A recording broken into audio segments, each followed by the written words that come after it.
L'histoire commence avec Will Stanton, un garçon de 14 ans issu d'une famille nombreuse mais modeste. Aujourd'hui, les vacances de Noël ont officiellement commencé dans son école. Alors que les autres enfants sont en liesse, Will n'est pas vraiment ravi de passer Noël entouré de sa famille bruyante et chaotique. En sortant de l'école, son regard se pose soudain sur une ravissante jeune fille portant une écharpe rouge vif. À cet instant précis, son cœur s'emballe. Il monte rapidement dans le bus et quelques instants plus tard, la même jeune fille y monte également. À l'intérieur, ses grands frères se moquent de sa timidité, car Will est plutôt solitaire et n'a pas vraiment d'amis proches. Sa petite sœur Gwen l'encourage alors à lui parler, mais le destin en décide autrement. À l'arrêt suivant, la jeune fille descend du bus, laissant son écharpe rouge derrière elle. Will la ramasse, mais le bus redémarre avant qu'il ne puisse la lui rendre. Sur le chemin du retour, un événement étrange se produit. Un homme mystérieux nommé Léon arrête soudainement sa voiture au milieu de la route. Il se présente comme un employé de la riche et énigmatique Miss Greythorn. Léon invite toute la famille à une grande fête de Noël dans son manoir. Lorsque Will rentre enfin chez lui, il découvre que son frère aîné, Max, est lui aussi rentré pour les vacances et a pris sa chambre. Le pauvre Will doit donc dormir dans le débarras. Will a 5 frères aînés et une sœur cadette. Son père, John, a récemment trouvé un poste de professeur dans cette ville, raison pour laquelle toute la famille a déménagé. Sa mère est une femme au foyer aimante qui se soucie profondément de sa grande famille. Ce soir-là, tout le monde dîne ensemble. L'atmosphère est détendue jusqu'à ce que John demande soudain à Max où il compte aller pour sa remise de diplôme. Max répond qu'il y réfléchit encore. Après le dîner, l'ambiance se fait un peu plus badine. Les grands frères de Will recommencent à le taquiner sur le fait qu'il n'ait même pas osé adresser la parole à la fille du bus. Le pauvre Will écoute tout en silence. Le lendemain matin, 2 fermiers, Dawson et George, arrivent chez eux avec un sapin de Noël. Dès qu'ils aperçoivent Will, une joie étrange illumine leur visage. Ils lui souhaitent un joyeux anniversaire, puis lâchent une phrase mystérieuse. Un orage arrive cette nuit. Pourtant, le ciel est parfaitement dégagé et calme. Le soir, on fête l'anniversaire de Will à la maison. Sa famille lui offre de nombreux cadeaux. La plupart sont ordinaires, mais celui de sa petite sœur, Gwen, le rend particulièrement heureux, car elle choisit toujours des cadeaux qui viennent du cœur. En ouvrant la boîte, Will découvre une magnifique montre. Gwen lui noue délicatement la montre au poignet et lui sourit, l'invitant à faire un vœu. Will souhaite secrètement qu'il neige ici aussi. Cette nuit-là, il se réveille brusquement et constate qu'il neige effectivement dehors. Submergé de bonheur, il s'apprête à fermer la fenêtre lorsqu'il ressent une étrange sensation. Une force inhabituelle parcourt ses mains. À peine effleure-t-il la vitre qu'il a l'impression qu'elle va se briser. Même lui ne comprend pas ce qui lui arrive. Le lendemain, à l'arrêt de bus, il remarque quelque chose d'inquiétant. Un arbre voisin se remplit soudain de dizaines de corbeaux qui le fixent d'un air étrange et sinistre. L'atmosphère devient tendue et angoissante. Le bus arrive et Will se rend au centre commercial. Il est venu acheter un cadeau de Noël pour Gwen. Après une longue recherche, il trouve enfin un magnifique pendentif. Il est convaincu que c'est le cadeau parfait et décide de l'acheter. À peine Will sort-il du centre commercial que ses problèmes explosent. 2 policiers l'interpellent et l'accusent d'avoir volé le pendentif. Will est sous le choc car il a clairement payé pour ce cadeau. Il l'emmène dans une pièce pour l'interroger. Dès qu'il y entre, il sent que quelque chose de terrible se trame. Les lumières se mettent à clignoter sans cesse et les visages des policiers semblent se transformer à chaque seconde. L'atmosphère devient sombre et terrifiante. Ils commencent alors à l'interroger sur les signes, mais Will lui-même n'en a aucune idée. Soudain, leur forme terrifiante se révèle. Il devient évident qu'ils ne sont pas humains. Ils tentent de l'attaquer, mais cette fois, Will ne panique pas. Il les repousse violemment et à sa grande surprise, ils sont projetés à l'autre bout de la pièce. À cet instant, il comprend qu'il y a quelque chose d'extraordinaire en lui. Saisissant l'occasion, il s'enfuit. Les 2 créatures se lancent à sa poursuite. Mais Will parvient miraculeusement à leur échapper. Une seule question le hante. Que se passe-t-il réellement et pourquoi ces êtres le traquent-ils ? Il rentre chez lui et tente d'expliquer à son père les phénomènes étranges qui lui arrivent. Mais sa famille ne le prend pas au sérieux. Il pense qu'il exagère. Le soir venu, toute la famille se réunit au manoir royal pour la grande fête de Noël donnée par la mystérieuse Miss Greythorn. Là, les 2 mêmes fermiers réapparaissent devant Will et, avec d'étranges sourires, lui demandent s'il passe un bon moment. À cet instant précis, Will aperçoit à nouveau la jeune fille du bus. Son cœur se remet à battre la chamade. Mais avant qu'il ne puisse réagir, son frère James intervient et engage la conversation. Furieux, Will attrape son manteau et quitte le manoir, ignorant que le véritable mystère est sur le point de se dévoiler. De l'autre côté, à l'intérieur du manoir, Léon et la mystérieuse Miss Greythorn discutent. Ils se demandent si le moment est enfin venu de révéler à Will sa véritable destinée. Pendant ce temps, furieux et bouleversé, Will quitte le manoir en trombe et s'enfonce seul dans la forêt. Soudain, un homme terrifiant, à cheval et accompagné de ses chiens de chasse, se lance à sa poursuite. Pris de panique, Will s'enfuit, mais le cheval est bien plus rapide que lui. En un instant, le cavalier lui barre le passage. Lui aussi interroge Will sur les signes, mais Will ignore toujours de quoi il s'agit. À ce moment précis, Léon et Miss Greythorn arrivent et ordonnent au cavalier de laisser Will tranquille. L'homme connu sous le nom de cavalier profère un avertissement glaçant avant de disparaître. Dans quelques jours, tous mes pouvoirs reviendront, et à mon retour, personne ne survivra. Après sa disparition, Will reste figé, sous le choc. L'instant d'après, Léon et ses compagnons utilisent leur pouvoir magique pour remonter le temps. Et soudain, Will se retrouve dans un monde antique. On lui révèle qu'il n'est pas un garçon ordinaire. Il est un guerrier de la lumière depuis des siècles. Il y a des siècles, dans un lieu appelé la Grande Salle, une terrible bataille opposa la lumière et les ténèbres. La lumière remporta la victoire, mais ne put jamais anéantir les ténèbres. À présent, pour vaincre les ténèbres à jamais, Will doit trouver 6 signes magiques. Seuls ces signes révéleront toute sa puissance. On lui explique qu'à son anniversaire, tous ses pouvoirs se sont éveillés. C'est pourquoi il ressent d'étranges choses depuis. Mais à mesure que ses pouvoirs grandissent, les forces des ténèbres peuvent aussi les percevoir, comme le cavalier qui tenta de le tuer. Will est encore sous le choc. Il demande pourquoi il a été choisi. Léon lui parle alors d'une ancienne prophétie. Il est un chercheur, le 7e fils d'un 7e fils. Il possède un livre ancien, le livre de Grey, qui renferme la connaissance nécessaire pour reconnaître et utiliser les signes. Et seul Will a le pouvoir de le lire. En entendant tout cela, Will éclate soudain de rire. Il dit « C'est impossible. Je n'ai que 5 frères aînés, et je ne suis pas le 7e fils de mes parents. Je suis le 6e. Vous vous êtes trompé de garçon. » De l'autre côté, Will tente de s'éloigner, mais Léon et ses compagnons l'arrêtent, lui disant qu'il ne peut échapper à son destin. Soudain, Will a une vision terrifiante du futur. Le monde entier plongé dans les ténèbres. La destruction partout. La peur omniprésente. Cette vision le bouleverse profondément. L'instant d'après, il se retrouve au milieu d'une route, à quelques secondes d'être percuté par une voiture. Par miracle, il survit et rentre chez lui en courant, paniqué. La même question résonne sans cesse dans son esprit. Pourquoi tout cela lui arrive-t-il? De retour chez lui, il fait quelques recherches, puis interroge son père, John. Comme John est professeur de physique, Will veut savoir si la lumière peut vraiment vaincre les ténèbres. Mais John balaie la question d'un revers de main et lui dit « Pourquoi te poses-tu des questions aussi profondes? Tu as l'âge de t'amuser. » Plus tard dans la nuit, Will se rend dans le débarras. Il ouvre un tiroir, mais glisse soudainement et tombe, se blessant à la jambe. Sa mère, Mary, appelle immédiatement un médecin. Alors que Will va chercher de l'eau, dès qu'il entend la voix du médecin, il comprend quelque chose d'effrayant. Ce n'est pas un médecin ordinaire. C'est le même cavalier dangereux qui l'a poursuivi dans la forêt. Le médecin, avec ruse, envoie Mary chercher quelque chose dans une autre pièce afin de pouvoir parler seul à Will. Dès qu'il touche la jambe de Will, la blessure guérit instantanément. Puis, d'un ton calme, il déclare que si Will lui donne des informations sur les signes, il pourra lui donner tout ce qu'il désire. Mais lorsque Will refuse, l'écrivain révèle son vrai visage. Usant de magie noire, il lui inflige une douleur insoutenable à la jambe. Will hurle de souffrance. L'écrivain le menace. S'il rejoint les anciens guerriers, toute sa famille sera massacrée. À ce moment précis, Mary revient dans la pièce. L'écrivain reprend aussitôt son rôle, comme si de rien n'était. Il déclare que la blessure guérira en quelques jours, puis s'éclipse discrètement. De son côté, Will retourne dans le débarras. Il y découvre une vieille photo de 2 jumeaux. Bouleversé, il la montre à sa mère, Mary. Ses yeux s'emplissent de larmes. Elle lui raconte qu'il avait un frère jumeau. Il s'appelait Tom. Alors que Will et Tom n'avaient que 2 semaines, une terrible tempête éclata une nuit. Les 2 bébés se mirent à pleurer à chaudes larmes. Mary prit Will dans ses bras et descendit, demandant à John d'aller chercher Tom. Mais à ce moment-là, John était absorbé par sa thèse. Il arriva dans la chambre de Tom 1 minute plus tard et Tom avait disparu.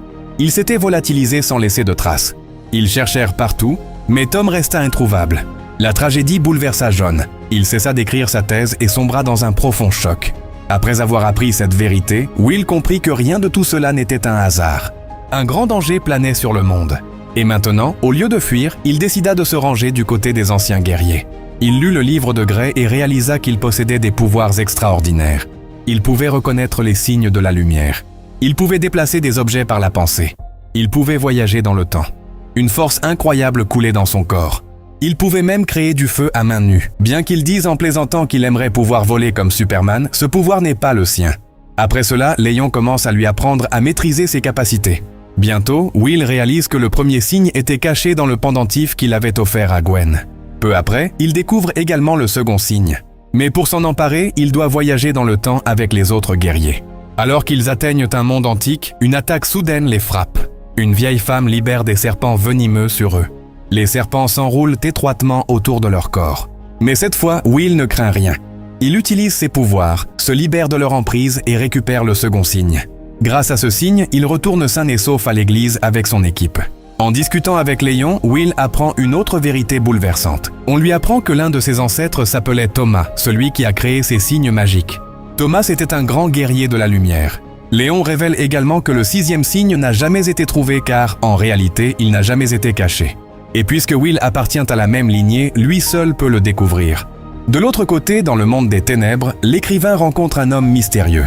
Ce dernier lui confie que ses pouvoirs obscurs se renforcent de jour en jour, mais l'avertit aussi que Will a déjà trouvé 2 signes, ce qui signifie qu'il devient lui aussi puissant. À ces mots, l'écrivain lui ordonne de se procurer les signes manquants à tout prix. En échange, il lui promet une grande récompense. Pendant ce temps, Will est à table avec sa famille. Soudain, son frère James arrive, accompagné de Maggie. Maggie est la fille que Will aime depuis toujours. Lorsqu'il comprend que Maggie et James sont désormais ensemble, son cœur se serre. Quelques instants plus tard, Maggie vient parler à Will. Doucement, elle lui confie posséder elle aussi certains dons. Avec des grains de sel, elle dessine un symbole, laissant Will stupéfait. Après le dîner, Will lui dévoile un aperçu de ses propres pouvoirs. Puis, prenant son courage à 2 mains, il lui demande pourquoi elle est avec James et si elle fait partie de l'équipe des anciens guerriers. Maggie lui répond calmement qu'il ne doit pas se laisser distraire par de telles choses. Il doit se concentrer sur sa véritable mission. Elle explique qu'elle n'est pas une guerrière, mais qu'elle est venue uniquement pour le protéger. Incapable de retenir plus longtemps ses émotions, Will avoue que dès le premier instant où il l'a vue, il a ressenti une étrange attirance pour elle. Il pense constamment à elle. Finalement, il lui parle avec son cœur et lui déclare son amour. Mais à ce moment précis, James entre et demande ce qu'ils font tous les deux. Maggie sourit et répond nonchalamment qu'elle discutait simplement avec Will en attendant James. Dès que Maggie s'en va, la colère de Will explose. Il se précipite vers Léon et s'écrie « Je ne crois pas pouvoir sauver le monde. Je n'arrive même pas à parler correctement aux filles. Comment suis-je censé sauver le monde ?» Léon le calme. Il lui dit « Tu es le chercheur. Tu peux faire tout ce que tu veux. » Puis, d'un ton plus léger, il lui explique qu'il a toute une vie pour penser aux filles. Mais s'il ne se concentre pas sur sa mission maintenant, il ne restera peut-être plus rien sur Terre. Furieux, Will sort du manoir et hurle vers le ciel. Ses pouvoirs deviennent incontrôlables et soudain, les arbres alentours s'embrasent. Témoin de la scène, Mademoiselle Greythorn réprimande Léon, lui reprochant de ne pas avoir compris les émotions de Will. Après tout, ce n'est qu'un enfant. Quelque temps plus tard, Gwen suit Will jusqu'au manoir. Elle lui demande s'il va bien. Will esquisse un sourire et répond que tout va bien. Mais soudain, il aperçoit d'étranges nuages se former dans le ciel. Il comprend aussitôt que le 3e signe est proche. Il saisit la main de Gwen et ensemble, ils voyagent dans le temps jusqu'à un vieux village. Le chaos règne autour d'eux. Des soldats s'affrontent. Se cachant prudemment, ils avancent. Soudain, Will aperçoit un signe dissimulé dans le bouclier d'un soldat. Avec Gwen, il le suit discrètement jusqu'à un bateau. Au moment où Will soulève le bouclier, un homme imposant et puissant le saisit et le jette à l'eau. L'homme s'apprête à l'attaquer, mais son regard se pose sur la montre spéciale de Will. Il accepte d'échanger son bouclier contre la montre. Finalement, Will récupère le 3e signe, puis, voyageant dans le temps avec Gwen, il rentre sain et sauf chez lui. Will explique à Gwen qu'elle ne doit parler à personne de ce qu'elle a vu. À ce moment précis, Léon arrive et le réprimande.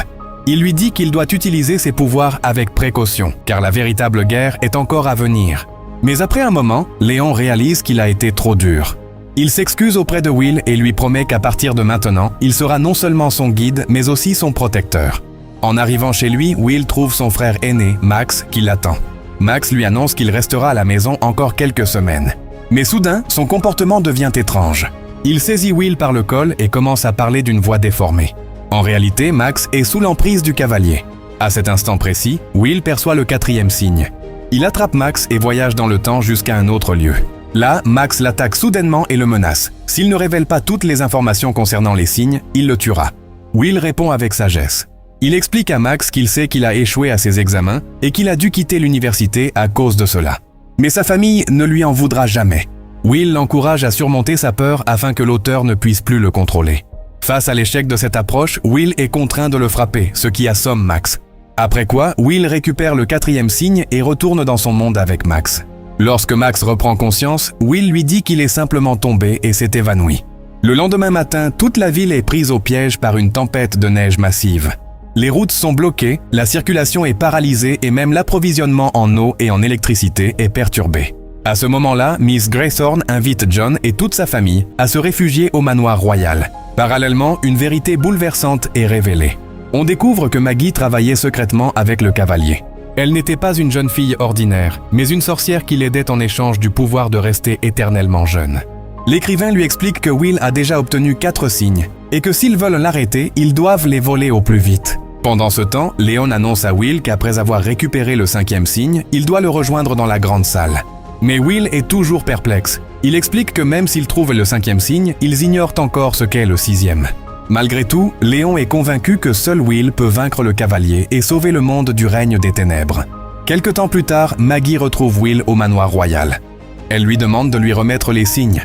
Submergé par l'émotion, Will est sur le point de les lui donner, mais son regard se pose sur le 5e signe. Comprenant le danger, il risque sa vie et parvient à s'emparer du 5e signe. Désormais en possession des 5 signes, il refuse catégoriquement d'en donner un seul à Maggie, car elle n'a pas tenu sa promesse. Le cavalier rompt lui aussi sa promesse. Soudain, le visage juvénile de Maggie se transforme et elle prend l'apparence d'une vieille femme. Dépouillée de ses pouvoirs, elle tombe dans la rivière et se noie. De l'autre côté, les pouvoirs de l'écrivain étaient désormais décuplés. Il semait la destruction dans toute la ville. Le temps se déchaîna. D'étranges événements se produisaient de toutes parts. Il était clair que les ténèbres étaient sur le point de porter leur coup fatal.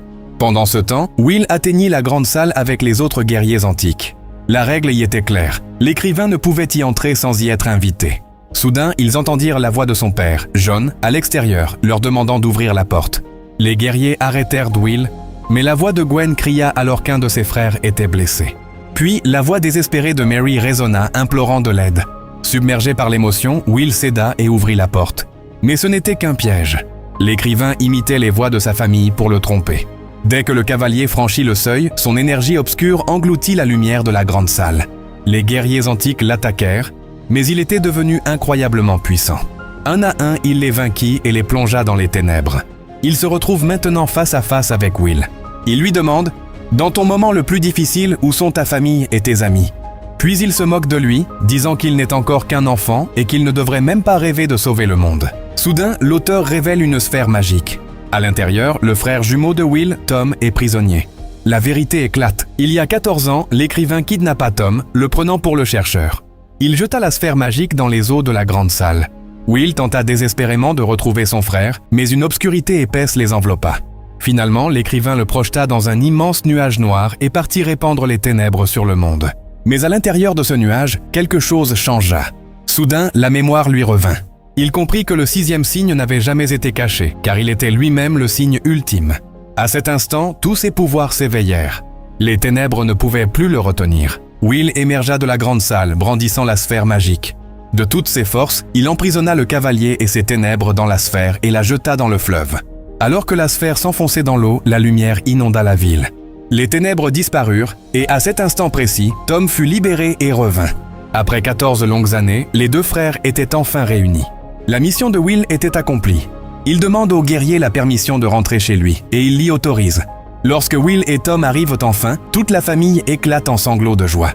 Leur fils disparu est enfin de retour après tant d'années. Et c'est ainsi que le film se termine. Voilà, fin de l'histoire. Et honnêtement, je pense que tu avais déjà deviné comment tout ça allait se terminer. Si tu aimes ce genre d'histoire, tu sais déjà ce qu'il te reste à faire. Abonne-toi si ce n'est pas encore fait pour ne rien rater des prochains résumés. Laisse un like si cette histoire t'a plu, et dis-moi en commentaire. Tu penses quoi de cette vidéo? Ton avis m'intéresse vraiment, et ça aide énormément la chaîne à grandir. Merci d'avoir regardé jusqu'au bout. Et on se retrouve très bientôt pour une nouvelle histoire encore plus captivante.